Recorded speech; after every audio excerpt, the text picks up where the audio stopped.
নমস্কার বন্ধুরা, হালদার ক্রিয়েটারে আপনাদের সকলকে স্বাগত। আজকে আমি চটজলদি কিভাবে আলুর বড়া করতে হয় সেটাই একটা রেসিপি নিয়ে চলে এসেছি। চলুন তাহলে সেটা দেখা যাক।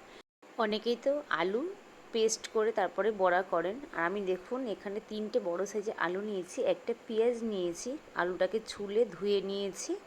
এবার আমি এখানে গ্রেটার দিয়ে গ্রেট করে নেব আলুটাকে, আমি পেস্ট করব না। এবার গ্রেটার দিয়ে গ্রেট করা হয়ে গেছে। আমি 2 চামচ বেসন নিয়ে নিলাম। দেখুন এই চামচটা 2 চামচ বেসন নিয়েছি। আর এখানে আমি এই চামচটারই 1 চামচ সুজি নিয়ে নেব। আর এখানে কালো জিরে, একটু গোলমরিচ গুঁড়ো, নুন, হলুদ আর একটুখানি লঙ্কার গুঁড়ো দেবো, একটুখানি, যাতে বাচ্চারাও খেতে পারে। আর একটুখানি চিনি দেবো স্বাদের জন্য। দিয়ে ভালো করে এটাকে মাখিয়ে নিলেই আমার আলুর বড়ার করার জন্য তৈরি হয়ে যাবে। এটাকে আমি সুন্দর করে মাখিয়ে নেব।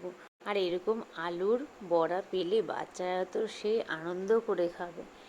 আমি এবার এটাকে সুন্দর করে মাখিয়ে নিয়েছি। আর গ্যাসে আমি ফ্রাই প্যান বসিয়ে দিয়েছি গরম হওয়ার জন্য। আমার মাখাতে মাখাতে ফ্রাই প্যানটা গরম হয়ে যাবে। আর পরিমাণ মতো তেল দিয়ে আমি এটাকে বড়া আকারে ভেজে নেব। মাখানো হয়ে গেলে আমি একটা চামচের সাহায্যে বড়াগুলো দেব, তাহলে বারবার করে আমার হাতে লাগবে না। আর চামচের সাহায্যে দিলে তেলটাও হাতে ছেটার ভয় থাকবে না। দেখুন এইভাবে করে সব বড়াগুলো আমি এক এক করে ফ্রাই প্যানের মধ্যে দিয়ে দিলাম। আর এইটা খুব টেস্টি হয় খেতে বড়াটা, আর তাড়াতাড়ি হয়েও যায়, সময়ও লাগে না। এবার আমি বড়াগুলো তাড়াতাড়ি করে ছেড়ে দিলাম। দিয়ে আমি একটু খুন্তির সাহায্যে এপিট ওপিট করে উল্টে দিলেই আমার বড়াটা তৈরি হয়ে যাবে। আপনারাও এইভাবে বাড়িতে বানিয়ে খাবেন, আর সময়ও লাগবে না, তাড়াতাড়ি হয়েও যাবে, সময়ও বাঁচবে। আর মুখরোচক একটা আলুর বড়াও হয়ে গেল।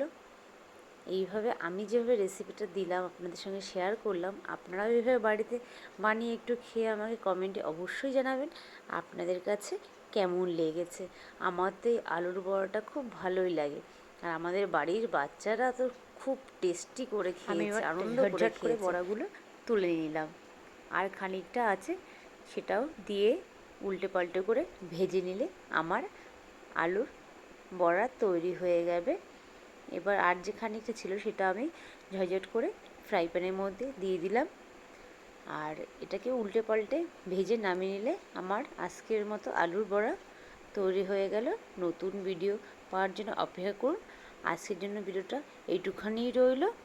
হালদার ক্রিয়েটকে সবাই সাবস্ক্রাইব করবেন, লাইক কমেন্ট শেয়ার করবেন। Tata, bye bye.